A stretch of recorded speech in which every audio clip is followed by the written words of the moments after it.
thank you for being in my life. You meant something to me. Those typically, I think people can count those people on one hand in many cases. And I think those, or that person that you could say, I don't know, my car's broken down, I'm somewhere, I don't know where, I'm in the middle of nowhere. It wouldn't matter. You know, that person wouldn't say, oh, let me call AAA for you, or let me call somebody for you. You know, that person would say, I'm on my way. And that I value. Those kind of relationships I truly value. So I kind of tend to look at things like that. The heart of an issue, I try to look at the heart of an issue, and that's why I can be so passionate on certain topics I voice, because I believe there's a core issue with it. And there's either something very, very wrong here that I think people should get, or something very, very good here that I think people should get. So I tend to get kind of passionate. But that is so powerful. If we were to look at the people that truly impacts us, and it ties back to what Janie had even spoken about boundaries, or posted about boundaries just the last 24 hours, it really gives it a whole different meaning and perspective of, first of all, we don't know when it's our turn to go, right? So each time, and I don't think it really has a lot to do with just getting old or older. I mean, of course, it gives us the permission to speak whatever we want to. But if you look at it from the perspective that you said, Lamont, of, who are those people that I want to thank for adding so much meaning and value to my life? If I was dying, let's go there. If I was found with a terminal illness, who are those people when I look back and flash backwards instead of flash forward, right?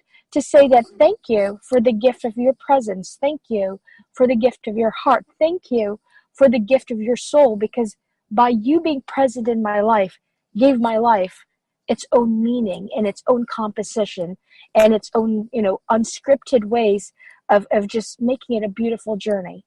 And I love that. Yeah. I love that. Yeah. Well, I love what you just did. Oh, new hashtag. Hashtag be a value add. Be a value add. Yes. I like that, because I truly believe if you approach things of how am I adding value to someone's life? How am I adding value to society? How am I adding value to any circumstance you're in?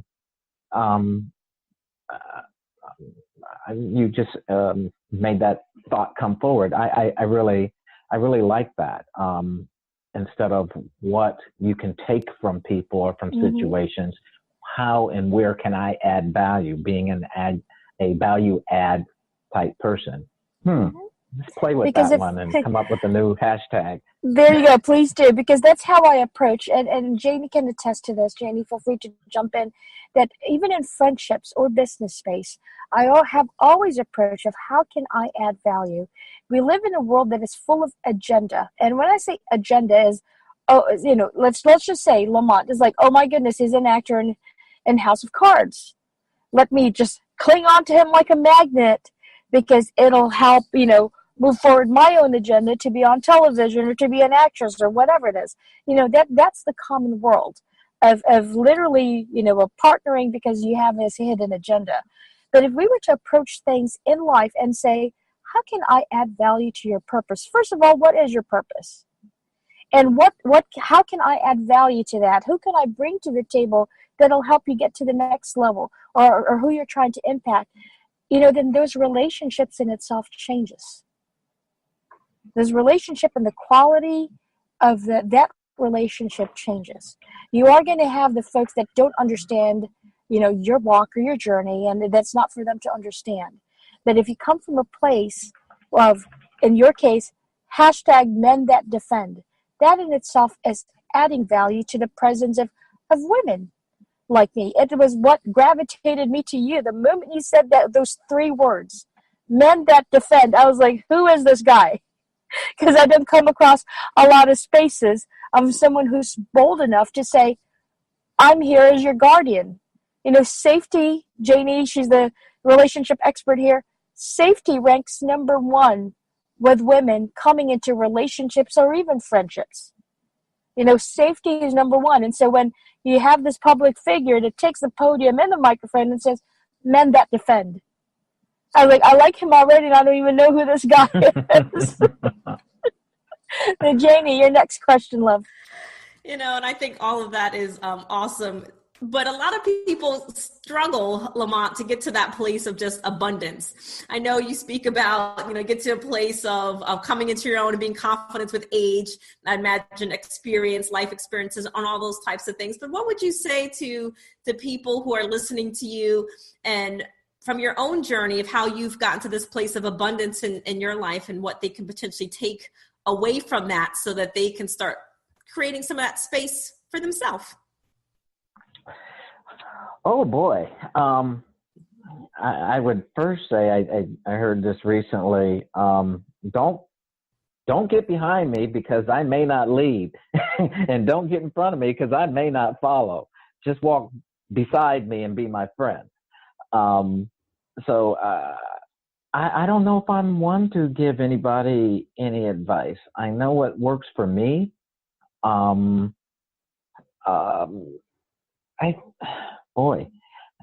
I think people have to kind of find it for themselves. Try it. I think coming from a good place, like you said, of wanting to add value. Why are you here? Is it to take from this earth, from this journey we call life? Is it just to take, or is it to give? That's just important to me. So when I've moved on, hopefully somebody can, in a memory, so he left something of value behind. And that's just important to me. I don't like seeing people in pain. I don't like seeing injustices. And so I'm just going to be, in my small way, a force to reconcile that, because there's enough evil and hate for 1,000 lifetimes. So I'm going to do in my little corner what I can do. And I think everybody can make that choice, to try to remove I and replace it with we. But I don't know if I have any specific profound formula in a bottle that I could say, here, buy this and go forth. Just do you. Don't try to copy what anybody else does. Just do you, but come from as pure of a place as you can. We all have agendas. The world spins on agendas. I think, quite honestly, if you peel the onion back, everything a human does is for a selfish reason, but it's not a negative connotation of selfish. We all have to survive and live and breathe and eat and have the necessities, but trying to make a bigger impact for the better. So, like I said, I don't know if I can tell anybody else how to do it. I just do me.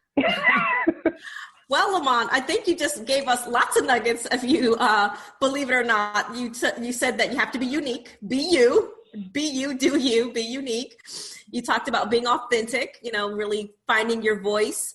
And then also I hear in that our purpose is finding your purpose. Understand that we all operate from an agenda, but if you understand what that agenda is and it's from a pure place, and going back to adding value, sometimes it's okay to have mutuality also matters, that you're adding value, they're also adding value to you. And then your last statement, you just talked about making an impact, making a difference. So when you leave here, what's the impact? What's the difference that you make? And I like I believe it's Tony Robbins that has that metaphor of the rocking chair. If you're 80 or 90 years old and you're in the rocking chair and you're looking back at your life, what are your regrets? Where did you impact? Where was your purpose? Who are the people that you want to make amends with? All of that stuff. So you just packaged it. I'm just pulling it out in a way that can help us all become abundance in our life. But it really comes back to some of those key factors: is our purpose, our uniqueness, understanding who we are, and dealing with we can't get to the place of understanding who we are unless we deal with any insecurities, any traumas. Obviously, this is the psychotherapist coming out, Lamont, but dealing with all of that different stuff so that we can be secure in who we are and walk forward.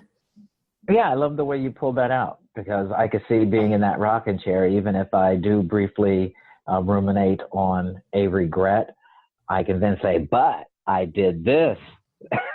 and that kind of nullifies that regret. So yeah, cool. To put the focus on the positives and what we've learned in our life from anything that may have been negative, whatever the lessons learned, so that we can carry on, because everything has a lesson if we really look at it that way. No doubt. Absolutely. And as we come to a close, there's this one burning question I have. For those who do not know, Lamont Easter can freaking cook. he puts chefs to shame with what he posts on his social media. He calls it Lamont's Kitchen. Where did that passion for cooking come from? Wanting to eat. No, serious. I love good food. I love a gourmet type of an eclectic type. I have an eclectic taste. So for most of my life, I've lived as a bachelor by myself. And so how else am I going to eat well on a nightly basis but to cook it myself? And I think it gives you freedom and independence on top of it. But the main thing is simply I enjoy good food. So I started, I don't know, a couple of years ago, just posting some pictures of my dinner. And the response I got was pretty phenomenal. So yeah, now I plate it and I make it look presentable and everything. And so I've got quite a following for, as you mentioned, what I coined Lamont. And I think a lot of people think it's a real restaurant, but it's just my kitchen table. I'll admit, after I take a picture of it, then I pick it up off the table. It's all nicely plated and everything, like you're in a restaurant. And then I go put it on a tray in front of the TV and eat it there. Spoiler alert. It's an illusion. I'm not sitting there eating it most of the time. But yes, I cook it all and I eat it all, portion it up and pull it out the freezer or refrigerator. But yeah, it simply stems from I enjoy food. It's one of the pleasures that really no one should or no one can take away from you. Well, yeah. We are definitely going to post some photos with that when we drop the links here. I know you sent us your buy sheet. And is there any other projects you're able to tell us as we come to a close of this program that you want us to go, our listeners to support? As I said, certainly support the foundation I'm deeply involved in, which is autismfyi.org.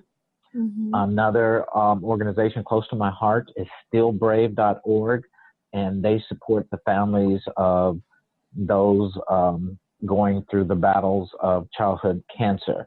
They focus primarily on the families, making sure they have gas money to get to the treatment with the child.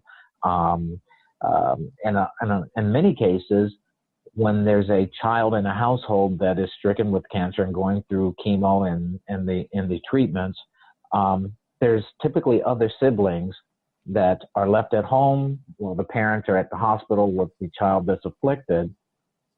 And so Still Brave focuses and makes sure those kids get to the movies, have playmates, and get to do things because they can feel neglected. And I think a lot of time that focus is lost while everyone is rightfully so focused on the child that's afflicted with the cancer. But they not only focus on that child, they also focus on the family unit and make sure everybody's getting taken care of. So I really like their mission. So stillbrave.org is another organization that's close to my heart. And then as far as everything else, just get involved, do something. Many of us, don't have the financial means to donate, but you can give time. You